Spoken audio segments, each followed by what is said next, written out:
Hi everyone, welcome back to another video from Apps Academy. In this video, I'm going to show you how to share your Roblox profile link. So let's get started since the process is quite easy. First of all, open up your Roblox application on your mobile device and log into your account.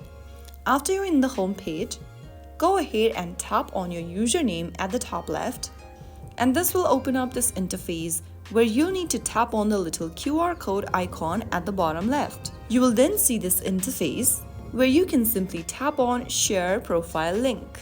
Now select one of the contacts from the pop-up, or you can also choose one of the social messaging apps and select a contact that you want to invite or share your link with. After sharing your profile link, you can connect with friends, show off your creations, and join games. You can also let anyone scan your Roblox QR code with the QR scanner so that they can quickly add you as a friend.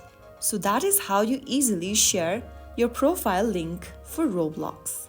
If you found the video helpful, don't forget to like, share, and subscribe for more Roblox tips and tricks.